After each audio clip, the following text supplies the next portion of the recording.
ಶ್ರೀ ಗುರುಭ್ಯೋ ನಮಃ ಹರಿ ಓಂ. ಸುಮುಖೌ ಸುಂದರತರೌ ಸುನಾಸೌ ಸುಖಚಿತ್ತನೋ ಸುರಾರಾಧಿತ ಪಾದಾಬ್ಜೋ ರಮಾನಾರಾಯಣೌ ಸ್ತುಮಃ. ಲಸತು ಶ್ರೀಮದಾನಂದ ತೀರ್ಥೇಂದುರ್ನೋ ಹೃದಂಬರೆ ಯದ್ವಚಶ್ಚಂದ್ರಿಕಾ ಸ್ವಾಂತ ಸಂತಾಪಂ ವಿನಿಕೃಂತತಿ.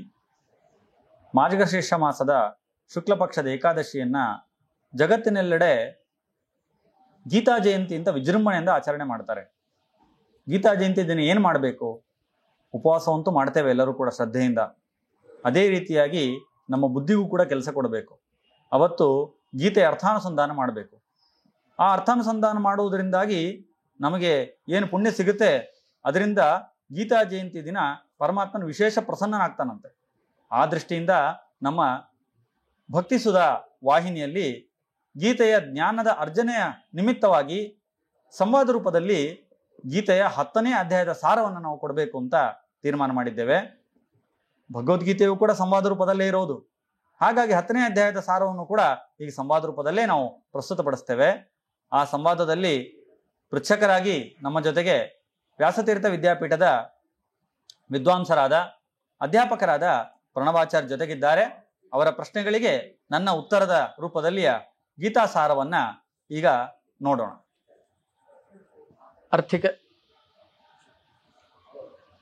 ಅರ್ಥಿಕಲ್ಪಿತಕಲ್ಪೋಯಂ ಪ್ರತ್ಯರ್ಥಗಜಕೇಸರಿ ವ್ಯಾಸತೀರ್ಥ ಗುರುರ್ಭೂಯಾತ್ ಅಸ್ಮದಿಷ್ಟಾರ್ಥ ಸಿದ್ಧಯೇ. ಶ್ರೀ ಗುರುಭ್ಯೋ ನಮಃ. ಆಚಾರ್ಯರೇ, ಒಂದು ಸಂದೇಹ. ಈ ವಿಭೂತಿ ಯೋಗವನ್ನ ಯಾಕೆ ಈ ವಿಭೂತಿ ಯೋಗವನ್ನ ರಚನೆ ಮಾಡಿದ್ದು ಭಗವಂತ? ಇವಾಗ ಭಗವದ್ಗೀತಾ ಹೊರಟಿರೋದೇ ಅರ್ಜುನನ ವಿಷಾದವನ್ನ ಪರಿಹಾರ ಮಾಡೋದಕ್ಕೋಸ್ಕರ. ಅದನ್ನ ಮೊದಲನೇ ಅಧ್ಯಾಯದಲ್ಲಿ ಪರಿಹಾರವನ್ನು ಮಾಡಿದ್ದಾಗಿದೆ. 2ನೇ ಅಧ್ಯಾಯದಲ್ಲಿ ಅವನ ಕರ್ಮದ ಯಾವ ರೀತಿಯ ಅವರವರ ಕರ್ಮಗಳಿರ್ಬೇಕು ಅಂತ ಹೇಳಿ ಅದರ ಬಗ್ಗೆ ಎಲ್ಲನೂ ತಿಳಿಸ್ಕೊಟ್ಟಾಗಿದೆ. ಈ ವಿಭೂತಿ ಯೋಗದ ಅವಶ್ಯಕತೆ ಏನಿತ್ತು? ಈ 10ನೇ ಅಧ್ಯಾಯವನ್ನ ಯಾಕೆ ಕೃಷ್ಣ ಅರ್ಜುನನಿಗೆ ಉಪದೇಶವನ್ನು ಮಾಡ್ದ? ಹೌದು, ಪ್ರಣವಾಚಾರ್ಯ ಕೇಳಿದ್ದು ಸಮಂಜಸವಾಗಿದೆ. ಒಂದೊಂದು ಅಧ್ಯಾಯಕ್ಕೂ ಕೂಡ ಒಂದೊಂದು ಉದ್ದೇಶವಿದೆ ಗೀತೆಯಲ್ಲಿ. 2ನೇ ಅಧ್ಯಾಯಕ್ಕೆ ಒಂದು ಉದ್ದೇಶ, 3ನೇ ಅಧ್ಯಾಯಕ್ಕೆ ಒಂದು ಉದ್ದೇಶ, ಹೀಗೆ ಕರ್ಮ ಸನ್ಯಾಸ, ಧ್ಯಾನ ಯೋಗ ಅಂತ ಒಂದೊಂದು ಅಧ್ಯಾಯಕ್ಕೆ ಒಂದೊಂದು ಪ್ರಯೋಜನ ಇದೆ. 10ನೇ ಅಧ್ಯಾಯದ ಪ್ರಯೋಜನ ಏನು ಅನ್ನೋ ಜಿಜ್ಞಾಸೆ ಬರೋದು ಸಹಜವೇ ಆಗಿದೆ. 10ನೇ ಅಧ್ಯಾಯವನ್ನ ಪರಮಾತ್ಮ ಬಹಳ ಖುಷಿಪಟ್ಟು ಹೇಳಿದಂತೆ. ಯಾಕೆಂದ್ರೆ ಭೂಯ ಏವ ಮಹಾಬಾಹು ಅಂತ ಶುರು ಮಾಡ್ತಾನೆ. ಅರ್ಜುನ, ನಿನಗೆಲ್ಲ ಹೇಳಾಗಿದೆ, ಆದ್ರೂ ಮತ್ತೊಮ್ಮೆ ಹೇಳ್ತೀನಿ ಕೇಳು ಅಂತ. ಮತ್ತೊಮ್ಮೆ ಯಾವಾಗ ಹೇಳ್ತಾರೆ? ಯಾವಾಗ ಶಿಷ್ಯನ ಮೇಲೆ ಹೆಚ್ಚು ಪ್ರೀತಿ ಇರುತ್ತೋ ಅವಾಗ ಹೇಳ್ತಾರೆ. ಇಲ್ಲ ಅಂದ್ರೆ ಅಯ್ಯೋ ಇವನ್ ಏನ್ ಕೇಳ್ದ ಅಷ್ಟು ಕೇಳಿದ್ರೆ ಸಾಕು ಅಂತ ಗುರುಗಳು ಹೇಳಿ ಎಷ್ಟು ಹೇಳಬೇಕೋ ಅಷ್ಟು ಹೇಳಿ ಹೋಗಿಬಿಡ್ತಾರೆ. ಇದರಿಂದ ಒಂದು ಗೊತ್ತಾಗತ್ತೆ, ಅರ್ಜುನನ ಮೇಲೆ ಕೃಷ್ಣನಿಗೆ ಎಷ್ಟು ಪ್ರೀತಿ ಇತ್ತು ಅಂತ. ಅಷ್ಟೇ ಅಲ್ಲ, ಅರ್ಜುನನಿಗೂ ಕೂಡ ಏನೋ ಕೇಳಿಸ್ಕೊಂಡು ಮುಂದೆ ಹೋಗ್ಬಿಡೋಣ ಅಂತಲ್ಲ, ನಿಜವಾಗಿಯೂ ಜಿಜ್ಞಾಸೆಗಳು ಪರಿಹಾರ ಆಗಬೇಕು, ಸಂದೇಹಗಳೆಲ್ಲ ನಿವಾರಣೆ ಆಗಬೇಕು. ಆ ದೃಷ್ಟಿಯಿಂದ ಮತ್ತೆ ಮತ್ತೆ ಪ್ರಶ್ನೆ ಕೇಳಿದ ತಕ್ಷಣ ಗುರುಗಳು ಕೆಲವೊಂದ್ಸಲಿ ಸಿಟ್ಟು ಮಾಡ್ಕೊಳ್ಳೋದಿದೆ. ಆದ್ರೆ ಕೃಷ್ಣನಿಗೆ ಅರ್ಜುನ್ ಮೇಲೆ ಅಷ್ಟು ಪ್ರೀತಿ ಕಾರಣ ಏನು ಗೊತ್ತಾ? ಯಾವ ರೀತಿಯಾಗಿ ನೀವೀಗ ನಿಮ್ಗೆ ಸಂದೇಹ ಇಲ್ಲದೆ ಇದ್ರು ಎಲ್ಲರಿಗೂ ಸಂದೇಹ ಬರುತ್ತೆ ಅನ್ನೋ ದೃಷ್ಟಿಯಿಂದ ನೀವೇ ಪ್ರಶ್ನೆಗಳನ್ನು ಮಾಡ್ತಾ ಇದ್ದೀರಾ. ಆ ರೀತಿಯಾಗಿ ಅರ್ಜುನನು ಕೂಡ ಅವನಿಗೆ ಬಹಳ ಸಂದೇಹಗಳಿಲ್ಲದೆ ಇದ್ರು ಜಗತ್ತಿನ ಎಲ್ಲಾ ಸಂದೇಹಗಳನ್ನ ತಾನು ಕೃಷ್ಣನ ಮೂಲಕ ಪರಿಹಾರ ಮಾಡ್ಕೋತಾ ಇದ್ದಾನೆ. ಕೃಷ್ಣನು ಕೂಡ ಗೊತ್ತು, ಅರ್ಜುನಿಗೆ ಮಾತ್ರ ಸಂದೇಹ ಪರಿಹಾರ ಆಗೋದಿಲ್ಲ. ಇದನ್ನ ಹೇಳಿದ್ರೆ ಜಗತ್ತಲ್ಲಿ ಅನೇಕರು ಇದ್ದಾರೆ ಜಿಜ್ಞಾಸುಗಳು, ಅವ್ರಿಗೆಲ್ಲ ಸಂದೇಹ ಪರಿಹಾರ ಆಗತ್ತೆ ಅಂತ. ಹಾಗಾಗಿ ಧ್ಯಾನ ಯೋಗದಲ್ಲಿ ಧ್ಯಾನವನ್ನು ಹೇಳದ ಮೇಲೆ ವಿಶೇಷ ಅಧಿಕಾರಿಗಳು, ವಿಶೇಷವಾಗಿ ಸಾಧನೆ ಮಾಡುವಂಥವ್ರು ಪರಮಾತ್ಮನ ಯಾವ ರೀತಿಯಾಗಿ ಉಪಾಸನೆ ಮಾಡಬೇಕು, ಪರಮಾತ್ಮನ ವಿಶೇಷ ರೂಪಗಳು ಯಾವುದು, ಪರಮಾತ್ಮನ ವಿಭೂತಿ ರೂಪಗಳು ಯಾವುದು ಅಂತೆಲ್ಲ ಜಿಜ್ಞಾಸೆ ಬರುತ್ತೆ. ಆ ದೃಷ್ಟಿಯಿಂದ ಒಳ್ಳೆಯ ಸಾಧಕರು, ಧ್ಯಾನಿಗಳು, ಯೋಗಿಗಳು ಪರಮಾತ್ಮನನ್ನ ಯಾವ ರೀತಿಯಾಗಿ ಉಪಾಸನೆ ಮಾಡಬೇಕು, ಪರಮಾತ್ಮನ ವಿಭೂತಿ ರೂಪಗಳು ಯಾವುದು, ಅದನ್ನು ಹೇಗೆ ಕಾಣಬೇಕು, ಅದರ ಅರ್ಥ ಏನು ಮುಂತಾಂತ ಅನೇಕ ಸೂಕ್ಷ್ಮ ವಿಷಯಗಳನ್ನ, ಉಪಾಸನಾ ಭಾಗವನ್ನ ಜಗತ್ತಿಗೆ ತಿಳಿಸ್ಕೊಡೋದಕ್ಕೋಸ್ಕರವಾಗಿ ಪರಮಾತ್ಮ 10ನೇ ಅಧ್ಯಾಯವನ್ನ ಅರ್ಜುನನ ಮೇಲಿನ ವಿಶೇಷ ಪ್ರೀತಿಯಿಂದ ಪ್ರಾರಂಭ ಮಾಡ್ತಾನೆ. ಆಚಾರ್ಯರೇ, ನೀವು ಈ ನಿರೂಪಣೆಯನ್ನ ಮಾಡ್ತಾ ಒಂದು ಸಂದೇಹವನ್ನು ಉಂಟು ಮಾಡಿದ್ರಿ. ಈ ವಿಭೂತಿ ಯೋಗ ಅಂತ ಹೇಳಿದ್ರಲ್ವಾ, ಈ ವಿಭೂತಿ ಅಂತಂದರೆ ಏನು? ವಿಭೂತಿ ಶಬ್ದಾರ್ಥ ಏನು? ಇಲ್ಲಿ ಪ್ರಕೃತದಲ್ಲಿ ಏನು ನಿರೂಪಣೆ ಮಾಡ್ತಾರೆ ವಿಭೂತಿ ಶಬ್ದದಿಂದಾಗಿ? ಹೌದು, ಕೆಲವೊಂದು ಸಂಸ್ಕೃತ ಪದಗಳು ಲೋಕದಲ್ಲಿ ಕೆಲವೊಂದು ಅರ್ಥದಲ್ಲಿ ಬಳಕೆ ಆಗ್ಬಿಟ್ಟಿರುತ್ತೆ. ವಿಭೂತಿ ಅಂತ ತಕ್ಷಣ ನಮಗೆ ಸಾಮಾನ್ಯವಾಗಿ ಬೇರೆ ಅರ್ಥ ಕಾಣುತ್ತೆ. ಆದ್ರೆ ವಿಭೂತಿ ಯೋಗ ಅನ್ನೋ ವಿಭೂತಿ ಅಂದ್ರೆ ಅರ್ಥ ಏನು? ವಿಭೂತಿ ಅಂದರೆ ಪರಮಾತ್ಮನ ವಿಶೇಷ ರೂಪ ಅಂತ ಅರ್ಥ. ಪರಮಾತ್ಮ ಅನೇಕ ಪದಾರ್ಥಗಳಲ್ಲಿ ವಿಶೇಷ ರೂಪಗಳಿಂದ ಅವನು ಕಂಗೊಳಿಸ್ತಾನೆ. ಜಗತ್ತಲ್ಲಿ ಇರ್ತಕ್ಕಂಥ ಎಲ್ಲ ಪದಾರ್ಥಗಳಲ್ಲೂ ಪರಮಾತ್ಮ ಇದ್ದಾನೆ. ಆದರೆ ಕೆಲವೊಂದು ಪದಾರ್ಥಗಳು ಮಾತ್ರ ಅಲ್ಲಿ ಪರಮಾತ್ಮ ವಿಶೇಷವಾಗಿ ಸನ್ನಿಧಾನವನ್ನು ಪಡೆದಿದ್ದಾನೆ. ಈಗ ನೋಡಿ, ಅನೇಕ ವಸ್ತುಗಳಿದೆ, ಆದರೆ ಅವುಗಳಲ್ಲಿ ಕೆಲವೊಂದು ಬೆಳಕಿಗೆ ಬಂದಿರುತ್ತೆ, ಹೆಚ್ಚು ಅವುಗಳಿಗೆ ಪ್ರಸಿದ್ಧಿ ಬಂದ್ಬಿಟ್ಟಿರುತ್ತೆ. ಅನೇಕ ಮರಗಳಿರುತ್ತೆ, ಅದ್ರಲ್ಲಿ ಯಾವುದೋ ಒಂದು ಮರಕ್ಕೆ ಹೆಚ್ಚು ಪ್ರಸಿದ್ಧಿ ಬಂದ್ಬಿಟ್ಟಿರುತ್ತೆ. ಅನೇಕ ನದಿಗಳಿರುತ್ತೆ, ಅದ್ರಲ್ಲಿ ಯಾವುದೋ ಒಂದು ನದಿಗೆ ಹೆಚ್ಚು ಪ್ರಸಿದ್ಧಿ ಇರುತ್ತೆ, ಹೆಚ್ಚು ಮಹಾತ್ಮೆ ಇರುತ್ತೆ. ಅದು ಯಾಕೆ? ಪರಮಾತ್ಮ ಸೃಷ್ಟಿ ಮಾಡಿದ ಎಲ್ಲ ಪದಾರ್ಥಗಳನ್ನು, ಆದರೆ ಅವುಗಳಲ್ಲೇ ಒಂದಕ್ಕೆ ಹೆಚ್ಚು ಪ್ರಸಿದ್ಧಿ, ಹೆಚ್ಚು ಮಹಾತ್ಮೆ, ಒಂದಕ್ಕೆ ಕಮ್ಮಿ ಮಹಾತ್ಮೆ, ಹೀಗೆ ಯಾಕೆ ಅಂತ ಜಿಜ್ಞಾಸೆ ಮಾಡೋ ಸಹಜ. ಅದಕ್ಕೆ ಉತ್ತರ ಈ ಅಧ್ಯಾಯದಲ್ಲಿದೆ, ಅದಕ್ಕೆ ಉತ್ತರ ಈ ಶಬ್ದದಲ್ಲಿದೆ. ವಿಭೂತಿ ಅಂದ್ರೆ ಪರಮಾತ್ಮನ ವಿಶೇಷವಾದ ರೂಪ. ಆ ಪದಾರ್ಥದಲ್ಲಿ ಇರೋದರಿಂದಲೇನೆ ಆ ಪದಾರ್ಥ ಅದರ ಎಲ್ಲ ಬೇರೆ ಪದಾರ್ಥಗಳಿಗಿಂತ ಹೆಚ್ಚು ಮಹಾತ್ಮೆಯನ್ನು ಪಡೆದುಕೊಳ್ಳುತ್ತೆ. ಹೀಗೆ ವಿಭೂತಿ ಶಬ್ದಕ್ಕೆ ಪರಮಾತ್ಮನ ವಿಶೇಷ ರೂಪ ಅಂತ ಅರ್ಥ. ಅಂತ ವಿಶೇಷ ರೂಪಗಳಿಂದ ಪರಮಾತ್ಮ ಕೆಲವು ಪದಾರ್ಥಗಳಲ್ಲಿ ನೆಲೆಸಿದ್ದಾನೆ. ಆ ದೃಷ್ಟಿಯಿಂದ ಅವುಗಳಿಗೆ ಹೆಚ್ಚು ಮಹಾತ್ಮ್ಯ, ಹೆಚ್ಚು ಕೀರ್ತಿ ಬರುತ್ತೆ. ಅವುಗಳು ಯಾವ್ದ್ಯಾವುದು ಅಂತ ಈ ಅಧ್ಯಾಯದಲ್ಲಿ ಪರಮಾತ್ಮ ತಿಳಿಸ್ಕೊಡ್ತಾನೆ. ಅಲ್ಲ, ಭಗವಂತ ಅವನ್ಗೆ ವಿಷ್ಣು ಅಂತ ಹೆಸರು. ವಿಷ್ಣು ಅಂತಂದ್ರೆ ವಿಶಲ್ರು ವ್ಯಾಪ್ತ, ಸರ್ವತ್ರ ವ್ಯಾಪ್ತನಾಗಿದ್ದಾನೆ ಅಂತ ಅರ್ಥ. ಅವನು ಸರ್ವತ್ರ ವ್ಯಾಪ್ತನಾಗಿದ್ದಾನೆ ಸರಿ, ಆದ್ರೆ ಒಂದು ಕಡೆಯಲ್ಲಿ ವಿಶೇಷವಾಗಿದ್ದಾನೆ, ಇನ್ನೊಂದು ಕಡೆಯಲ್ಲಿ ವಿಶೇಷವಾಗಿಲ್ಲ, ಅಂದ್ರೆ ಸಾಮಾನ್ಯವಾಗಿದ್ದಾನೆ ಅಂತಂದ್ರೆ ಹೇಗೆ ಹೇಳಲಿಕ್ಕೆ ಸಾಧ್ಯ? ಸರ್ವತ್ರ ವ್ಯಾಪ್ತ ಅಂತಂದ್ರೆ ಎಲ್ಲಾ ಕಡೆಯಲ್ಲೂ ಇದ್ದಾನೆ ಅಂತ ಅರ್ಥ. ಆದ್ರೆ ನೀವು ವಿಭೂತಿ ಯೋಗದಲ್ಲಿ ಒಂದು ಕಡೆ ಜಾಸ್ತಿ ಇದ್ದಾನೆ, ಇನ್ನೊಂದು ಕಡೆ ಸಾಮಾನ್ಯವಾಗಿದ್ದಾನೆ ಅಂತ ಈ ರೀತಿ ಅರ್ಥವನ್ನ ಯಾಕೆ ಈ ರೀತಿ ಕಲ್ಪನೆ ಮಾಡ್ಬೇಕು? ಏನಿದೆ ಇದರ ಸೂಕ್ಷ್ಮ ತತ್ವ ಏನು? ಸರಿಯಾದ ಪ್ರಶ್ನೆ. ಎಲ್ಲ ಕಡೆ ವ್ಯಾಪಿಸಿರ್ಬೇಕಾದ್ರೆ ಒಂದ್ ಕಡೆ ಹೆಚ್ಚಿರೋದು, ಒಂದ್ ಕಡೆ ಕಮ್ಮಿ ಇರೋದು ಅಂದ್ರೆ ಅದು ಹೇಗಾಗುತ್ತೆ? ನಮಗೆ ಗೊತ್ತಾಗೋದಿಲ್ಲ.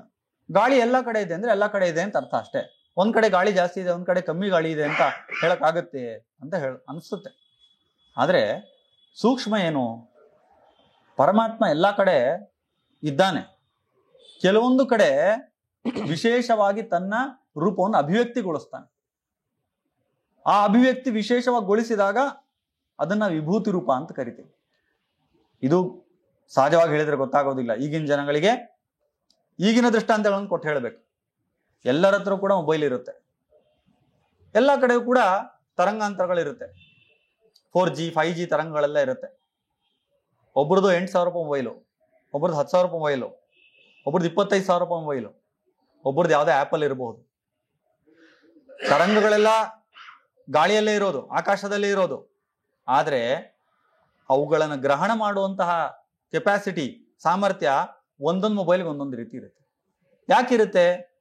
ಅದರಲ್ಲಿರ್ತಕ್ಕಂತಹ ತಂತ್ರಜ್ಞಾನದ ಸಾಮರ್ಥ್ಯ, ಅದರಲ್ಲಿ ಆ 5G ತರಂಗಗಳನ್ನ ಕ್ಯಾಚ್ ಮಾಡುವಂಥ ಸಾಮರ್ಥ್ಯ ಜಾಸ್ತಿ ಇರುತ್ತೆ. ಹಾಗಾಗಿ ಅದು ಹೆಚ್ಚು ಚೆನ್ನಾಗಿ ಕೆಲಸ ಮಾಡುತ್ತೆ. ಇನ್ನು ಕೆಲವೊಂದು ಮೊಬೈಲ್ಗಳಲ್ಲಿ ಕಮ್ಮಿ ಸಾಮರ್ಥ್ಯ ಇರುತ್ತೆ, ಆಗ ಕಮ್ಮಿ ಯಾವುದು ತರಂಗಗಳನ್ನು ತಗೊಳುತ್ತೆ. ಹೀಗೆ ತರಂಗಗಳಂತೆ ಪರಮಾತ್ಮ ಎಲ್ಲ ಕಡೆ ವ್ಯಾಪಿಸಿರ್ತಾನೆ. ಆದರೆ ಆ ಪದಾರ್ಥಗಳಲ್ಲಿ ಒಂದು ಸಾಮರ್ಥ್ಯ ಇರುತ್ತೆ. ಪರಮಾತ್ಮ ತಾನಲ್ಲಿ ನೆಲೆ ನಿಂತು ಅವುಗಳನ್ನು ಅಭಿವ್ಯಕ್ತಿಗೊಳಿಸ್ತಾನೆ. ಹಾಗಾಗಿ ವಿಶೇಷವಾಗಿ ಅಭಿವ್ಯಕ್ತಿಗೊಳ್ತಾನೆ ಆ ಪದಾರ್ಥಗಳಲ್ಲಾದ್ರಿಂದ ಅವುಗಳು ಹೆಚ್ಚು ಪರಮಾತ್ಮನ ಸಾನ್ನಿಧ್ಯವನ್ನು ಪಡೆಯುತ್ತೆ. ಉದಾಹರಣೆಗೆ, ನಾವು ಎಲ್ಲ ಕಡೆ ಪರಮಾತ್ಮನ ಆರಾಧನೆ ಮಾಡ್ತೇವೆ. ಅದು ವಿಶೇಷವಾಗಿ ಸೂರ್ಯನಲ್ಲಿ ಪರಮಾತ್ಮನ ಆರಾಧನೆ ಮಾಡ್ತೇವೆ. ಎಲ್ಲ ಕಡೆನೂ ಇದ್ದಾನೆ ಪರಮಾತ್ಮ. ಸುನಿಚೈವ ಶಪಾಕೇಚ ಪಂಡಿತ ಸಮದರ್ಶಿನ. ನಾಯಿಯಲ್ಲೂ ಇದ್ದಾನೆ, ಅಮೀಬಾದಲ್ಲೂ ಇದ್ದಾನೆ, ಸೂರ್ಯಲೋದಲ್ಲೂ ಇದ್ದಾನೆ. ಅದು ಸೂರ್ಯನಲ್ಲೇ ಯಾಕೆ ಆರಾಧನೆ ಮಾಡಬೇಕು? ಹಾಗಲ್ಲ. ಪರಮಾತ್ಮ ಸೂರ್ಯನಲ್ಲಿ ಇರತಕ್ಕಂಥ ಪರಮಾತ್ಮನ ರೂಪ ಏನಿದೆಯಲ್ಲ, ಅದು ಹೆಚ್ಚು ಪ್ರಕಟಗೊಳ್ಳತಕ್ಕಂಥ ರೂಪ. ಅಲ್ಲಿದ್ದು ಹೆಚ್ಚು ಅಭಿವ್ಯಕ್ತಿಗೊಳ್ತಾನೆ ಪರಮಾತ್ಮ. ಅಮೀಬಾದಲ್ಲೂ ಇದ್ದಾನೆ, ಆದರೆ ಸೂರ್ಯದಲ್ಲಿ ಹೆಚ್ಚು ಅಭಿವ್ಯಕ್ತಿಗೊಳ್ತಾನೆ. ಈ ಅಭಿವ್ಯಕ್ತಿ ವಿಶೇಷಗೊಂಡಾಗ ಆ ಪದಾರ್ಥಗಳಲ್ಲಿ ಮಹಾತ್ಮೆ ಜಾಸ್ತಿ ಆಗುತ್ತೆ. ಆ ಮಹಾತ್ಮೆ ಜಾಸ್ತಿ ಇರೋದ್ರಿಂದಲೇನೆ ಅಲ್ಲಿ ಅದನ್ನು ತಿಳ್ಕೊಂಡು ಆ ದೇವರನ್ನು ಉಪಾಸನೆ ಮಾಡಿದಾಗ ದೇವರು ಪ್ರಸನ್ನನಾಗ್ತಾನೆ. ಹೀಗೆ ಎಲ್ಲಾ ಕಡೆ ನೆಲೆ ನಿಲ್ಲಿಸಿರತಕ್ಕಂಥ ಪರಮಾತ್ಮ ಒಂದು ಕಡೆ ಹೆಚ್ಚು ಅಭಿವ್ಯಕ್ತಿಗೊಳ್ತಾನೆ ಅಂದ್ರೆ ಆ ಪರಮಾತ್ಮ ಆ ಪದಾರ್ಥದಲ್ಲಿ ಒಂದು ಮಹಾತ್ಮ್ಯವನ್ನ ಸೃಷ್ಟಿ ಮಾಡಿದ್ದಾನೆ. ಅದನ್ನು ಜಗತ್ತಿಗೆ ತೋರಿಸ್ಕೊಡ್ಬೇಕು ಅಂತಿದ್ದಾನೆ. ಅದನ್ನು ತಿಳ್ಕೊಳ್ಳೋದ್ರಿಂದಾಗಿ ಅವನು ಪ್ರಸನ್ನನಾಗ್ತಾನೆ.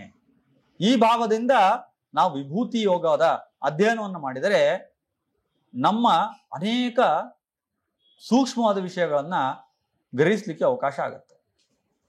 ಸಾಮಾನ್ಯವಾಗಿ ಮನೆಯಲ್ಲಿ ಎಲ್ಲರೂ ಹಿರಿಯರಿರ್ತಾರೆ, ಆದರೆ ಕೆಲವರು ತುಂಬಾ ಚೆನ್ನಾಗಿ ಅಧ್ಯಯನ ಮಾಡಿರ್ತಾರೆ. ಅವರಿಗೆ ನಾವು ವಿಶೇಷ ಆದರಾತಿಥ್ಯಗಳನ್ನು ಮಾಡ್ತೇವೆ. ಎಲ್ಲರೂ ಹಿರಿಯರೇ, ಆದರೆ ಅವರಲ್ಲಿ ಮಾತ್ರ ಅಧ್ಯಯನದ ಬಲ ಇರೋದ್ರಿಂದ ಅವರಲ್ಲಿ ಸಹಜವಾಗಿ ನಮ್ಮ ಆದರ ಭಕ್ತಿಗಳು ಜಾಸ್ತಿ ಆಗುತ್ತೆ.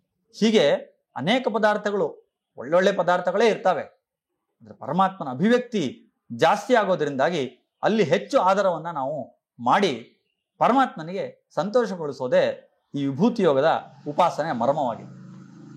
ಆಚಾರ್ಯರು, ನೀವು ಹೇಳಿದಾಗ ನಂಗೆ ವಿಶೇಷವಾಗಿ ಒಂದು ಸುಭಾಷಿತ ನೆನ್ಪಂತು, ವಿದ್ವಾನ್ ಸರ್ವತ್ರ ಪೂಜ್ಯತೆ ಅಂತ ಹೇಳಿ. ಅದಕ್ಕೋಸ್ಕರ ಈ ಸುಭಾಷಿತ, ಈ ಅಭಿಪ್ರಾಯದಲ್ಲೇ ಇದ್ದು ಈ ಸುಭಾಷಿತ ಹೇಳಿದ್ದಾರೆ ಅಂತ ಅನ್ಸತ್ತೆ. ಆಮೇಲೆ ಇನ್ನೊಂದು ಪ್ರಶ್ನೆ ಬರುತ್ತೆ, ವಿಭೂತಿ ರೂಪಗಳು ಭಗವಂತಂದು ಎಷ್ಟಿವೆ, ಯಾವ್ಯಾವುದು? ಈ ಗೀತಾದಲ್ಲಿ ಹೇಳಿರುವಂತಹ ವಿಭೂತಿ ರೂಪಗಳು ಯಾವ್ಯಾವುದು? ಒಳ್ಳೆ ಪ್ರಶ್ನೆ. ವಿಭೂತಿ ರೂಪಗಳು ಯಾವ್ದ್ಯಾವ್ದು ಅಂತ ಅರ್ಜುನನೇ ಮಾಡಿದ ಪ್ರಶ್ನೆ. ಆಗ ಕೃಷ್ಣ ಹೇಳ್ತಾನೆ, ನೋಡಪ್ಪ, ನಿನಗೆ ಎಣಿಸ್ಲಿಕ್ಕೂ ಕೂಡ ಆಗೋದಿಲ್ಲ, ಅಷ್ಟು ವಿಭೂತಿ ರೂಪಗಳಿದೆ. ಆದ್ರೆ ಉಪಾಸಕನಾದವನಿಗೆ ಉಪಾಸನೆ ಮಾಡ್ಲಿಕ್ಕೆ ನಾನು ಮಾರ್ಗದರ್ಶನ ಮಾಡಬೇಕು. ಆ ದೃಷ್ಟಿಯಿಂದ ಕೆಲವೊಂದು ವಿಭೂತಿ ವಿಶೇಷಗಳನ್ನ ನಿನಗೆ ಹೇಳ್ತೇನೆ ಅಂತ ಗೀತೆ 10ನೇ ಅಧ್ಯಾಯದಲ್ಲಿ ಅನೇಕ ವಿಭೂತಿ ರೂಪಗಳನ್ನು ಹೇಳಿದ್ದಾನೆ ಪರಮಾತ್ಮ.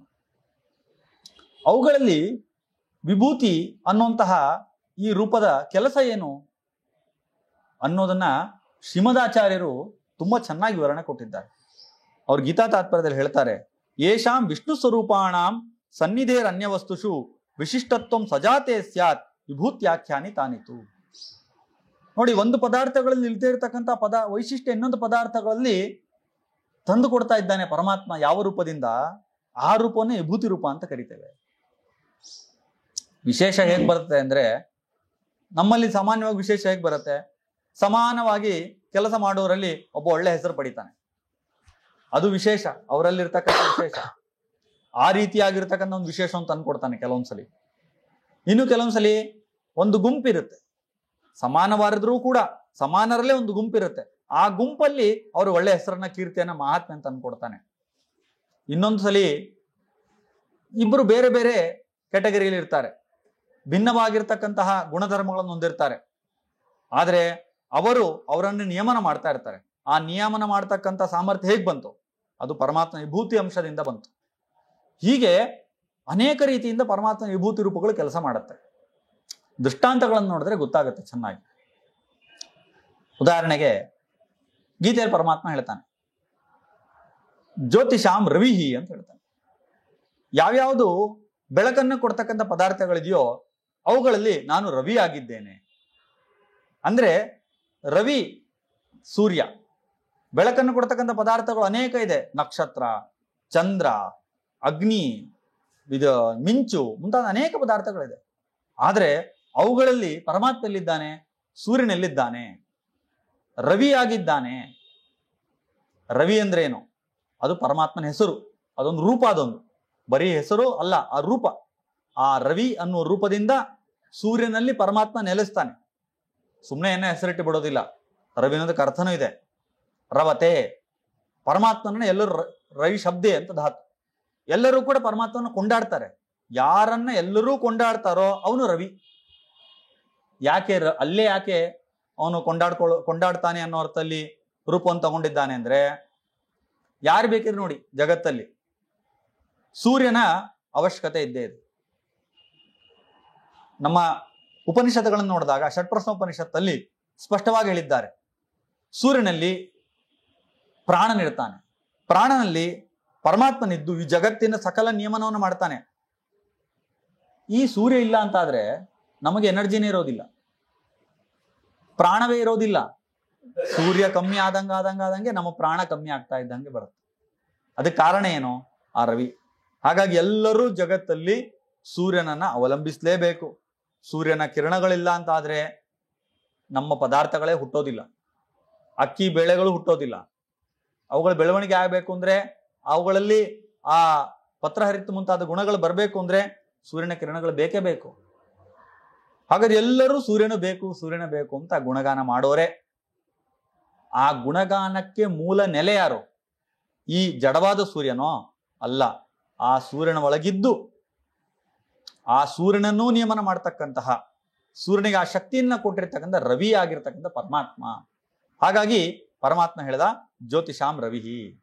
ಹಾಗಾಗಿ ಸಜಾತೀಯವಾದ, ಸಮಾನವಾಗಿ ಎಲ್ಲೋ ಬೆಳಕನ್ನು ಕೊಡ್ತಕ್ಕಂಥ ಅನೇಕ ಪದಾರ್ಥಗಳಿದೆ. ಅವುಗಳಲ್ಲಿ ಒಂದು ವೈಶಿಷ್ಟ್ಯ ಸೂರ್ಯನಿಗಿದೆ. ಅದ್ಯಾಕೆ ಅಂದ್ರೆ ಪರಮಾತ್ಮನ ಆ ರೂಪ ಇರೋದ್ರಿಂದ. ಇನ್ನೊಂದು ಮರೀಚಿರ್ ಮರುತಾಮಸ್ಮಿ. ಮರುತ್ತುಗಳಲ್ಲಿ ಮರೀಚಿಯಾಗಿದ್ದೇನೆ ಅಂತ. ಮರುತ್ತುಗಳಲ್ಲಿ ಮರೀಚಿಯಾಗಿದ್ದೇನೆ ಅಂತಂದ್ರೆ ಮರೀಚಿ ಏನ್ ಮಾಡ್ತಾನೆ? ಪರಮಾತ್ಮನ ಹೆಸರು ಮರೀಚಿ ಅಂತ ಯಾಕಿದೆ? ಎಷ್ಟು ಚೆನ್ನಾಗಿದೆ ನೋಡಿ. ಗೀತಾ ಭಾಷ್ಯ, ಗೀತಾ ತಾತ್ಪರ್ಯವನ್ನ ಓದ್ಲಿಲ್ಲ ಅಂದ್ರೆ ಇಂಥ ಸೂಕ್ಷ್ಮಗಳು ಗೊತ್ತೇ ಆಗೋದಿಲ್ಲ. ಮರ ಅಂದ್ರೆ ನೀರು, ಮರಿ ಅಂದ್ರೆ ನೀರನ್ನು ಕೊಡ್ತಕ್ಕಂತಹ ಮೋಡಗಳು. ಆ ಮೋಡಗಳನ್ನ ತೆಗೆದುಕೊಂಡು ಹೋಗ್ತಕ್ಕಂಥವುಗಳು ಯಾವುದು? ವಾಯುಗಳು. ಗೀತಾ ಭಾಷ್ಯದಲ್ಲಿ ಎಂತ ಅದ್ಭುತವಾದ ಮಾತು ಹೇಳಿದ್ದಾರೆ. ಎಲ್ಲಿಂದ ನೀರನ್ನ ಸೂರ್ಯ ಆವಿ ಮಾಡ್ಕೋತಾನೋ, ಯಾವ ಭಾಗದಿಂದ ಆವಿ ಮಾಡ್ಕೊಂಡಿರ್ತಾನೋ ಅದೇ ಭಾಗಕ್ಕೆ ಅದೇ ನೀರನ್ನ ಸುರಿಸ್ತಕ್ಕಂಥ ಕೆಲಸವನ್ನು ವಾಯುದೇವರು ಮಾಡ್ತಾರಂತೆ. ಎಲ್ಲಿಂದನೂ ತಗೊಂಡು ಎಲ್ಲಿಗೂ ಬಿಟ್ಬಿಡೋದಿಲ್ಲ. ಅದು ಲೋಕದ ನಿಯಮಕ್ಕೆ ವಿರುದ್ಧ ಆಗ್ಬಿಡುತ್ತೆ. ಸಮುದ್ರದ ನೀರು ತಗೊಂಡಿರ್ತಾನೆ, ಎಲ್ಲೋ ಒಂದ್ ಕಡೆ ಬೇರೆ ಕಡೆ ಹಾಕೋದಿಲ್ಲ. ಎಲ್ಲಿಂದ ನೀರು ತಗೊಂಡಿರ್ತಾನೆ ಅಲ್ಲಿಗೆ ಹೋಗಿ ಸುರಿಸ್ತಾನಂತೆ. ಆ ಸುರಿಸ್ಬೇಕಾದ್ರೆ ಮೋಡಗಳು ಆಯಾ ಜಾಗದಲ್ಲಿ ಹೋಗ್ಬೇಕು. ಆ ಕೆಲಸವನ್ನು ವಾಯುದೇವರು ಮಾಡ್ತಾರೆ. ಅಲ್ಲಿ ನಿಂತು ಮಾಡ್ಬೇಕು ಅಂದ್ರೆ ಮರೀಚಿ ಎಂತಕ್ಕಂಥವ್ರು ಪರಮಾತ್ಮ ತನ್ನ ರೂಪದಿಂದ ಆ ಕೆಲಸವನ್ನು ಮಾಡ್ತಾನೆ. ಇಂತಹ ಸೃಷ್ಟಿಯ ಸೂಕ್ಷ್ಮ ಪ್ರಕ್ರಿಯೆಗಳೇನಿದೆ, ಆ ವಿಭೂತಿ ರೂಪ ಏನಿದೆ, ಇದ್ರ ನಮ್ಗೆ ಅರಿವೇ ಇರೋದಿಲ್ಲ. ಮಳೆ ಬರುತ್ತೆ, ನಾವು ನೋಡ್ತೇವೆ ಅಷ್ಟೇ. ಅದು ಯೋಗಿಗಳು ಅದೆಲ್ಲ ಅರ್ಥ ಮಾಡ್ಕೊಂಡು, ಓ ಇದು ಮರೀಚಿ ನಾಮಕನಾದ ಪರಮಾತ್ಮನ ಅನುಗ್ರಹಪ ಇದು ಅಂತ ಚಿಂತನೆ ಮಾಡಿದ್ರೆ ಆಗ ಪರಮಾತ್ಮನಿಗೆ ಖುಷಿ ಆಗತ್ತೆ. ಇದು ವಿಭೂತಿ ಯೋಗದಲ್ಲಿ ನಾವು ಕಾಣಬೇಕಾಗ್ತಕ್ಕಂಥ ಅದ್ಭುತ ರಹಸ್ಯ. ಹೀಗೆ ಸಮಾನವಾಗಿರ್ತಕ್ಕಂಥ ಪದಾರ್ಥಗಳಲ್ಲಿ ವೈಶಿಷ್ಟ್ಯವನ್ನ ತಂದ್ಕೊಡೋದು ಇದೊಂದು ಉದಾಹರಣೆ. ಇನ್ನ ಕೆಲವೊಂದು ಬಾರಿ ಸಮಾನವಾಗಿರುವ ಪದಾರ್ಥಗಳೇ ಆಗಿರುತ್ತೆ, ಅದರಲ್ಲೂ ಒಂದು ಗುಂಪಲ್ಲಿ ಹೆಚ್ಚು ಕೀರ್ತಿಯನ್ನ ಕೊಡ್ತಾನೆ. ಉದಾಹರಣೆ ಗಮನಿಸಿದ್ರೆ ವೇದಾನಾಂ ಸಾಮವೇದೋಸ್ಮಿ ಅಂತ ಹೇಳ್ದ ಪರಮಾತ್ಮ. ವೇದಗಳಲ್ಲಿ ನಾನು ಸಾಮವೇದನಾಗಿದ್ದೇನೆ. ಆದ್ರೆ ಸೂಕ್ಷ್ಮ ಗಮನಿಸ್ಬೇಕಾಗಿರೋದು, ಆಚಾರ್ಯ ಋಗ್ಭಾಷ್ಯವನ್ನು ಹೇಳ್ಬೇಕಾದ್ರೆ ವಕ್ಷಾಮಿ ಋಗರ್ಥಂ ಅತಿ ತುಷ್ಟಿಕರಂ ತದಸ್ಯ. ಋಗ್ವೇದದ ಅರ್ಥವನ್ನು ಹೇಳ್ತೇನೆ. ಯಾವ ಋಗ್ವೇದ? ಪರಮಾತ್ಮನಿಗೆ ಅತ್ಯಂತ ಪ್ರಿಯ ಅಂತ ಋಗ್ವೇದದ ಅರ್ಥ ಹೇಳ್ತೀನಿ ಅಂತ. ಅಲ್ಲ, ಇಲ್ಲಿ ನೋಡಿದ್ರೆ ವೇದಾನಾಂ ಸಾಮವೇದೋಸ್ಮಿ ಅಂತ ನಾ ವೇದ ಸಾಮವೇದ ಆಗಿದ್ದೇನೆ ಅಂತ, ಅದು ಪ್ರಿಯ ಅಂತ ಹೇಳ್ತಾನೆ. ಅಲ್ಲಿ ಋಗ್ವೇದ ಪ್ರಿಯ ಅಂತ ಆಚಾರ್ಯ ಹೇಳ್ತಾ ಇದ್ದಾರೆ. ಹೇಗಪ್ಪ ಇದನ್ನು ಪರಿಹಾರ ಮಾಡೋದು? ಗೀತಾ ಭಾಷೆ, ಗೀತಾ ತಾತ್ಪರ್ಯದ ಬೆಳಕಿನಡಿ ನಾವು ಗೀತೆಯನ್ನು ಅಧ್ಯಯನ ಮಾಡಲಿಲ್ಲ ಅಂದ್ರೆ ಈ ಸೂಕ್ಷ್ಮಗಳೇ ಗೊತ್ತಾಗೋದಿಲ್ಲ. ಅಲ್ಲಿ ಆಚಾರ್ಯ ಹೇಳಿದ್ರು, ಇಲ್ಲಿ ಪರಮಾತ್ಮ ಹೇಳ್ತಕ್ಕಂಥ ವಿಷಯ, ಆ ಸಮಾನವಾಗಿರ್ತಕ್ಕಂಥ ಪದಾರ್ಥಗಳಲ್ಲೂ ಒಂದು ಗುಂಪಿನಲ್ಲಿ ಶ್ರೇಷ್ಠತೆಯನ್ನು ತೋರಿಸ್ಕೊಡ್ತಾ ಇದ್ದಾನೆ. ಋಗ್ವೇದ ಪರಮಾತ್ಮನಿಗೆ ಅತ್ಯಂತ ಪ್ರಿಯ ಅನ್ನೋದ್ರಲ್ಲಿ ಸಂದೇಹ ಇಲ್ಲ. ಹಾಗಾಗಿ ಅದನ್ನು ತೆಗೆದುಬಿಡಿ ಲಿಸ್ಟಿಂದ. ಇನ್ನು ಉಳಿದ ವೇದಗಳು ಯಾವುದು? ಅಥರ್ವವೇದ, ಸಾಮವೇದ, ಯಜುರ್ವೇದ, ಅವುಗಳಲ್ಲಿ ನಾನು ಸಾಮವೇದನಾಗಿದ್ದೇನೆ ಅಂತ ಪರಮಾತ್ಮ ಹೇಳ್ತಾನೆ. ಹಾಗಾಗಿ ಈ ಅಭಿಪ್ರಾಯದಿಂದ ಸಾಮವೇದದಲ್ಲಿ ಪರಮಾತ್ಮ ವಿಶೇಷವಾಗಿ ಸಾಮ ಅನ್ನೋ ಹೆಸರಿಂದಾಗಿ ನೆಲೆಸಿದ್ದಾನೆ. ಅದೇ ರೀತಿಯಾಗಿ ಆಯುಧಾನಾಂ ಅಹಂ ವಜ್ರಂ ಅಂತ ಹೇಳ್ತಾನೆ. ಸುದರ್ಶನ ಚಕ್ರ ಪರಮಾತ್ಮನ ಪ್ರೀತಿವಾದ ಆಯುಧ ಅಂತ ಎಲ್ಲರಿಗೂ ಗೊತ್ತು. ಆದ್ರೆ ಇಲ್ಲಿ ಆಯುಧಗಳಲ್ಲಿ ನಾನು ವಜ್ರಾಯುಧನಾಗಿದ್ದೇನೆ, ಅಲ್ಲೂ ಕೂಡ ಇದೆ ಅರ್ಥ ಮಾಡಬೇಕು. ಸುದರ್ಶನ ಚಕ್ರವನ್ನು ಬಿಟ್ಟು ಬೇರೆ ಎಲ್ಲೆಲ್ಲ ಆಯುಧಗಳಿದೆ, ಅವುಗಳಲ್ಲಿ ಪರಮಾತ್ಮ ವಜ್ರಾಯುಧದಲ್ಲಿದ್ದಾನೆ ಅಂತ ಈ ರೀತಿಯಾಗಿ ಪರಮಾತ್ಮನ ವಿಭೂತಿ ಅಂಶಗಳನ್ನ ಕಂಡುಹಿಡ್ಕೊಳ್ಬೇಕು. ಇನ್ನ ಕೆಲವೊಂದು ಬಾರಿ ಸಂದೇಹ ಬರುತ್ತೆ. ನಕ್ಷತ್ರಾಣಾಮಹಂ ಶಶಿ ಅಂದ್ಬಿಡ್ತಾನೆ. ನಕ್ಷತ್ರಗಳಲ್ಲಿ ನಾನು ಚಂದ್ರನಾಗಿದ್ದೇನೆ ಅಂತ. ನಕ್ಷತ್ರಗಳೇ ಒಂದು ಕ್ಯಾಟಗರಿ, ಚಂದ್ರನೇ ಒಂದು ಕ್ಯಾಟಗರಿ. ಅವುಗಳಲ್ಲಿ ಇವನು ಹೆಂಗೆ? ಅವುಗಳಲ್ಲಿ ಇವನು ಅಂತ ಹೇಳ್ಬೇಕು ಅಂದ್ರೆ ಯಾವುದೇ ಸಮಾನ ಧರ್ಮನೇ ಇಲ್ಲಲ್ಲ. ಅದಕ್ಕೆ ಆಚಾರ್ಯ ಹೇಳಿದ್ರು, ಹಾಗಲ್ಲ. ವಿಜಾತೀಯವಾದ ಪದಾರ್ಥಗಳಲ್ಲಿ ನಿಯಮನ ಮಾಡ್ತಕ್ಕಂಥ ಸಾಮರ್ಥ್ಯವನ್ನ ವಿಭೂತಿ ರೂಪವು ತಂದು ಕೊಡುತ್ತೆ. ನಕ್ಷತ್ರಗಳು ಅವುಗಳೊಂದು ಕ್ಯಾಟಗರಿ. ಆದ್ರೆ ಆ ನಕ್ಷತ್ರಗಳಿಗೆಲ್ಲ ಅಧಿಪತಿ ಯಾರು? ಚಂದ್ರ. ಹಾಗಾಗಿ ಅದಕ್ಕೆ ಏನ್ ಹೆಸರು? ಚಂದ್ರನಿಗೆ ಉಡುಪ ಅಂತ ಹೆಸರು. ಆ ವಿಜಾತೀಯವಾದ ಆ ದ್ರವ್ಯ ಪದಾರ್ಥಗಳನ್ನ ನಿಯಮನ ಮಾಡ್ತಕ್ಕಂಥ ಸಾಮರ್ಥ್ಯ ಹೇಗೆ ಬಂತು ಇವನಿಗೆ? ಅಂದ್ರೆ ಪರಮಾತ್ಮ ಅಲ್ಲಿ ಶಶಿ ಎಂಬಂತ ರೂಪದಿಂದ ಇದ್ದಾನೆ. ಶಂ ಅಂದ್ರೆ ಸುಖ, ಸುಖಪ್ರದನ ಆಗಿರ್ತಕ್ಕಂಥ ಪರಮಾತ್ಮನ ರೂಪ ನೋಡಿ ಎಷ್ಟು ಚೆನ್ನಾಗಿದೆ. ಚಂದ್ರ ಏನ್ ಮಾಡ್ತಾನೆ? ತನ್ನ ಕಿರಣಗಳಿಂದ ನಮ್ಮೆಲ್ಲರ ಮನಸ್ಸನ್ನ ಆಹ್ಲಾದಗೊಳಿಸ್ತಾನೆ. ಯಾಕೆ ಆಹ್ಲಾದಗೊಳಿಸ್ಲಿಕ್ಕಾಯ್ತು? ಪರಮಾತ್ಮ ಶಶಿ ಅನ್ನೋ ರೂಪದಿಂದಲ್ಲಿದ್ದಾನೆ. ಶಶಿ ಅನ್ನೋ ಪದಕ್ಕೆ ಏನರ್ಥ? ಆನಂದವನ್ನ ಕೊಡುವವನು, ಆನಂದ ರೂಪಿಯಾದವನು ಅಂತ. ಇಷ್ಟು ಚೆನ್ನಾಗಿ ನಾವು ವಿಭೂತಿ ರೂಪದ ಅರ್ಥಾನುಸಂಧಾನವನ್ನ ಮಾಡ್ಕೊಳ್ಬೇಕು. ಅದನ್ನೇ ಪರಮಾತ್ಮ ವಿಭೂತಿ ಯೋಗದಲ್ಲಿ ಹೇಳಿದ್ದಾನೆ. ಇನ್ನ ಕೆಲವೊಂದು ವಿಭೂತಿ ಅಂಶಗಳು ಏನ್ ಮಾಡತ್ತೆ ಅಂದ್ರೆ ಸಾರವನ್ನ ಆ ಪದಾರ್ಥಗಳು ತಂದ್ಕೊಡತ್ತಂತೆ. ಸತ್ವಂ ಸತ್ವವತಾಮಹಂ ಅಂತ ಬರುತ್ತೆ. ಅದೇ ರೀತಿಯಾಗಿ ಪುಣ್ಯೋ ಗಂಧ ಪೃಥಿವ್ಯಾಂಚ ಅಂತ ಬರುತ್ತೆ. ನಾನು ಪೃಥ್ವಿಯಲ್ಲಿ ಗಂಧನಾಗಿದ್ದೇನೆ ಅಂದರ್ಥ ಏನು? ಆ ಗಂಧ ಏನು ಪೃಥ್ವಿಯ ಗುಣ, ಅದರಲ್ಲಿ ಆ ಗಂಧ ಎಂತಕ್ಕಂಥ ಗುಣದ ಒಂದು ಅಭಿವ್ಯಕ್ತಿ ಸಾರವನ್ನ ತಂದು ಕೊಡತಕ್ಕಂಥ ನಾನಾಗಿದ್ದೇನೆ. ಹೀಗೆ ಪರಮಾತ್ಮನ ಸೂಕ್ಷ್ಮ ರೂಪಗಳಿವೆಲ್ಲವೂ ಕೂಡ ದೈನಂದಿನ ಜೀವನದಲ್ಲಿ ನಾವು ಪ್ರಕೃತಿಯನ್ನು ನೋಡ್ತಾ ಇರ್ತೇವೆ, ಅದರ ಪ್ರಭಾವವನ್ನು ಕಾಣ್ತಾ ಇರ್ತೇವೆ. ಆದರೆ ಅದರಿಂದ ಪರಮಾತ್ಮನ ಈ ಶಕ್ತಿ ಇದೆ ಅನ್ನುವಂಥ ಜ್ಞಾನ ಮಾತ್ರ ನಮಗೆ ಬರೋದಿಲ್ಲ. ಆದರೆ ಯಾರು ನಿಜವಾದ ಭಕ್ತರೋ ಯೋಗಿಗಳೋ ಅವರು ಇದನ್ನೆಲ್ಲವನ್ನು ತಿಳಿದುಕೊಂಡು ಉಪಾಸನೆ ಮಾಡ್ತಾರೆ. ಆ ಉಪಾಸನೆಗೆ ಅನುಕೂಲ ಆಗಲಿ ಅಂತ ಪರಮಾತ್ಮ ಅರ್ಜುನ ಮೂಲಕ ಎಲ್ಲಾ ವಿಭೂತಿಯ ಅಂಶಗಳನ್ನ ಹೇಳಲಿಕ್ಕಾಗದೇ ಇದ್ರೂ ಕೂಡ ಬಹಳ ಪ್ರಮುಖವಾಗಿರ್ತಕ್ಕಂತಹ ಅನೇಕ ವಿಭೂತಿ ಅಂಶಗಳನ್ನ 3 ಪ್ರಕಾರವಾಗಿ ನಿರೂಪಣೆ ಮಾಡಿ ಲೋಕಾನುಗ್ರಹ ಮಾಡಿದ್ದಾನೆ ಅಂತ ತಿಳ್ಕೊಳ್ಬಹುದು. ಆಚಾರ್ಯ, ಅದೇನು 3 ಪ್ರಕಾರಗಳು? ವಿಭೂತಿಯ 3 ಪ್ರಕಾರಗಳು ಅಂತಂದ್ರೆ ಯಾವ್ಯಾವ್ದದು? ಒಳ್ಳೆಯ ಪ್ರಶ್ನೆ. ವಿಭೂತಿಯಲ್ಲಿ ನಮಗೆ ಕೆಲವು ಸಲ ಸಂದೇಹನೂ ಬರುತ್ತೆ. ವಿಭೂತಿ ಯೋಗ ಓದಿದಾಗ ಅಲ್ಲಿ ಪರಮಾತ್ಮ ಹೇಳೋದು ಮುನಿ ನಾಮಾಪ್ಯಹಂ ವ್ಯಾಸಃ ಅಂತ ಹೇಳ್ತಾನೆ. ಮುನಿಗಳಲ್ಲಿ ನಾನು ವ್ಯಾಸನಾಗಿದ್ದೇನೆ ಅಂತ ಹೇಳ್ತಾನೆ. ಅಲ್ಲ, ವ್ಯಾಸನಾಗಿದ್ದೇನೆ ಅಂದ್ರೆ ವ್ಯಾಸನಲ್ಲಿ ಪರಮಾತ್ಮನ ವಿಭೂತಿ ಅಂಶ ಇದೆ ಅಂತ ಅರ್ಥ ಮಾಡ್ಕೊಳ್ಬೇಕಾ? ಅದಕ್ಕೆ ಗೊಂದಲ ಆಗಿಬಿಡುತ್ತೆ.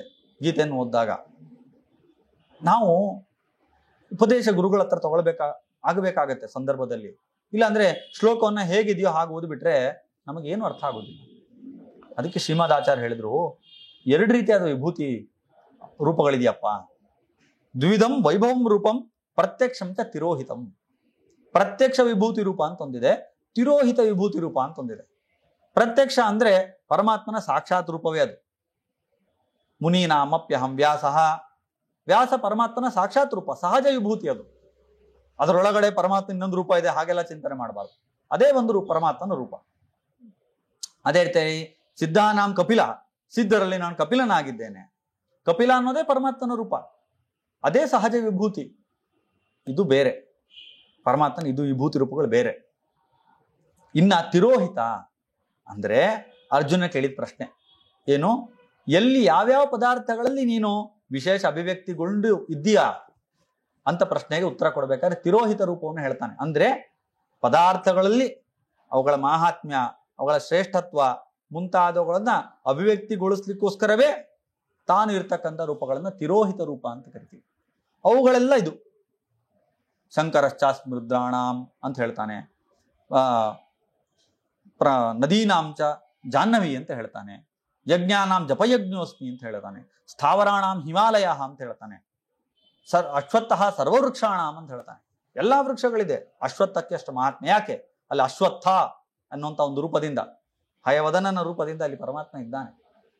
ಹೀಗೆ ವಿಭೂತಿ ಎಂಬುವಂತ ಒಂದು ಏನು ರೂಪ ಇದೆ, ಅದು ಸಮಾನವಾದ ಪದಾರ್ಥಗಳಲ್ಲೂ ಗರಿಮೆಯನ್ನ, ಸಮಾನವಾದ ಪದಾರ್ಥಗಳಲ್ಲಿ ಒಂದು ಗುಂಪಿನಲ್ಲಿ ಗರಿಮೆಯನ್ನ, ವಿರುದ್ಧವಾದ ಪದಾರ್ಥಗಳಲ್ಲಿ ನಿಯಾಮಕತ್ವವನ್ನ, ಮತ್ತೆ ಸಾರದ ಅಭಿವ್ಯಕ್ತಿಯನ್ನ ಮಾಡಿಕೊಡ್ತಕ್ಕಂತಹ ಪರಮಾತ್ಮನ ಒಂದು ಅಪರೂಪವಾಗಿರ್ತಕ್ಕಂತಹ ರೂಪಗಳು ವಿಭೂತಿ ರೂಪಗಳು ಅಂತ ನಾವು ಮನಗಾಣಬೇಕಾಗುತ್ತೆ. ಆಚಾರ್ಯ, ಈ ವಿಭೂತಿ ಯೋಗದಲ್ಲಿ ವಿಶೇಷವಾಗಿ ಏನ್ ಮಾಡಿದ್ರು? ಉಪಾಸನ ಯೋಗ್ಯವಾಗಿರುವಂತಹ ರೂಪಗಳನ್ನ ಪರಿಚಯವನ್ನು ಮಾಡಿ ಹೇಗೆ ಉಪಾಸನ ಮಾಡಬೇಕು ಅಂತೆಲ್ಲ ಹೇಳ್ಕೊಟ್ರು. ಆದ್ರೆ ಅಧಿಕಾರ ಭೇದ ಇದೆ. ಅಂದ್ರೆ ಎಲ್ಲರೂ ಎಲ್ಲಾ ರೂಪಗಳನ್ನ ಉಪಾಸನ ಮಾಡ್ಲಿಕ್ಕೆ ಸಾಧ್ಯನೇ ಇಲ್ಲ. ಆಮೇಲೆ ಕೆಲವರು ಉಪಾಸನೆ ಮಾಡ್ಲಿಕ್ಕೆ ಸಾಧ್ಯ ಆಗೋದಿಲ್ಲ.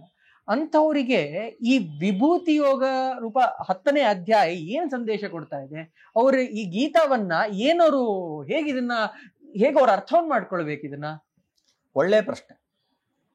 ಸಾಮಾನ್ಯವಾಗಿ ಗೀತೆಯನ್ನು ಅಧ್ಯಯನ ಮಾಡಬೇಕಾದಾಗ ನಮಗೊಂದು ಪ್ರಶ್ನೆ ಬರುತ್ತೆ, ನಮಗೆ ಗೀತೆಯಿಂದ ಏನು, ನಾವೇನು ಅದರಿಂದ ಸಾರವನ್ನು ತಗೊಳ್ಬಹುದು? ವಿಭೂತಿ ಯೋಗದಿಂದಾಗ ನಾವೇನು ಸಾರ ತಗೊಳ್ಬೇಕು? ಸಾಮಾನ್ಯವಾಗಿ ಉಪನಿಷತ್ತಿನಲ್ಲಿ ಅನೇಕ ರೀತಿಯಾದ ವಿದ್ಯೆಗಳನ್ನು ಉಪದೇಶ ಮಾಡಿದ್ದಾರೆ. ಮಧುವಿದ್ಯೆ ಮುಂತಾದ ಅನೇಕ ಉಪನಿಷತ್ತು. ಅವುಗಳಿಗೆಲ್ಲ ಅಧಿಕಾರಿ ಯಾರು ಅಂದ್ರೆ ಬ್ರಹ್ಮದೇವರೇ ಅಂತ ಹೇಳ್ತಾರೆ. ಹಾಗಾದ್ರೆ ಬ್ರಹ್ಮದೇವರೇ ಅಧಿಕಾರಿ ಆದ್ರೆ ನಾವ್ಯಾಕೆ ಓದಬೇಕು? ಅದಕ್ಕೆ ಆಚಾರ್ಯ ಹೇಳಿದ್ರು, ಇದರ ಜ್ಞಾನದಿಂದಲೂ ಕೂಡ ನಿಮಗೆ ಒಳ್ಳೆಯ ಲಾಭ ಇದೆ, ಪರಮಾತ್ಮನ ಅನುಗ್ರಹ ಇದೆ, ತಿಳ್ಕೊಳ್ಳಿ ಸಾಕು. ಉಪಾಸನೆ ಮಾಡ್ಲಿಕ್ಕೆ ಯೋಗ್ಯತೆ ಇಲ್ಲ, ಹೌದು, ಆದರೆ ತಿಳ್ಕೊಳ್ಳಿಕ್ಕೆ ಯೋಗ್ಯತೆ ಇದೆ, ಜ್ಞಾನಕ್ಕೆ ಯೋಗ್ಯತೆ ಇದೆ. ಹಾಗೆ ವಿಭೂತಿ ಯೋಗದಲ್ಲಿ ಮೊದಲನೇ ಪ್ರಯೋಜನ, ಮೊದಲನೇ ಮುಖ್ಯ ವಿಶೇಷ ಅಂದ್ರೆ ನಮ್ಮ ಸೃಷ್ಟಿಕರ್ತ ಪರಮಾತ್ಮ ಅವನು ಎಲ್ಲೆಲ್ಲಿ ಯಾವ್ಯಾವ ರೂಪದಿಂದ ತಾನು ಕಂಗೊಳಿಸ್ತಾ ಇದ್ದಾನೆ ಅಂತ ತಿಳ್ಕೊಳ್ಳೋದು ನಮ್ಮ ಕರ್ತವ್ಯ. ಅದನ್ನ ತಿಳ್ಕೊಳ್ಳೋದು ಸಾಕು, ಉಪಾಸನೆ ಮಾಡಬೇಕಾಗಿಲ್ಲ. ನಾವು ತಿಳ್ಕೊಂಡ್ರೆ ಸಾಕು, ಜ್ಞಾನವೇ ಸಾಕು, ಧ್ಯಾನ ಮಾಡಬೇಕಾಗಿಲ್ಲ. ಧ್ಯಾನ ಅಧಿಕಾರ ಇರೋರು ಮಾಡ್ತಾರೆ. ಇನ್ನೊಂದು ಮುಖ್ಯ ಅಂಶ, ನಮ್ಮ ಹೃದಯ ಏನಿದೆ ಅಲ್ಲಿ ಪರಮಾತ್ಮನ ವಿಭೂತಿ ಬರಬೇಕು. ಅದು ನಮ್ಮ ಜೀವನದ ಕೊನೆಯ ಗುರಿ. ಒಂದು ಗಮನಿಸಿ, ಇಲ್ಲೆಲ್ಲ ಕಡೆ ಪರಮಾತ್ಮ ಇದ್ದಾನಲ್ಲ, ಯಾಕಿದ್ದಾನೆ ಅಂದ್ರೆ ಅವುಗಳಿಗೆ ಯಾವ್ಯಾವ ತನ್ನ ಸಮಾನವಾದಂತಹ ಪದಾರ್ಥಗಳಿದೆ ಅವುಗಳಿಗಿಂತ ಶ್ರೇಷ್ಠತ್ವ ಇದೆ. ಎಲ್ಲಾ ವೃಕ್ಷಗಳಿಗಿಂತ ಅಶ್ವತ್ಥಲ್ಲಿ ಒಂದು ಹೆಚ್ಚುಗಾರಿಕೆ ಇದೆ. ಆ ಹೆಚ್ಚುಗಾರಿಕೆ ಬರ್ಲಿಕ್ಕೂ ಪರಮಾತ್ಮನೇ ಕಾರಣ. ಆ ಹೆಚ್ಚುಗಾರಿಕೆ ಇರೋದ್ರಿಂದ ಪರಮಾತ್ಮ ಅಲ್ಲಿ ಬಂದು ತನ್ನ ರೂಪದಿಂದ ನಿಲ್ಲಿಸ್ತಾನೆ. ಹಾಗಾದ್ರೆ ನಮ್ಮಲ್ಲೂ ಒಂದು ಹೆಚ್ಚುಗಾರಿಕೆ ಬರ್ಬೇಕಲ್ಲ, ಆವಾಗಲೇ ತಾನೇ ಬಂದು ಪರಮಾತ್ಮ ನಮ್ಮ ಹೃದಯದಲ್ಲಿ ನೆಲೆಸೋದು.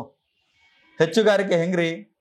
ಇಲ್ಲ, ಚೆನ್ನಾಗಿ ನಾವು ಡ್ರೆಸ್ ಮಾಡ್ಕೊಳ್ತೀವಿ, ಒಳ್ಳೆ ರೂಪವನ್ನ ಪಡಿತೇವೆ, ಒಳ್ಳೆಯ ಆಭರಣಗಳನ್ನು ಧರಿಸ್ತೇವೆ ಅಂತ ಹೇಳ್ಬಿಟ್ರೆ ಅವಾಗ ಹೆಚ್ಚುಗಾರಿಕೆ ಆಗತ್ತಾ?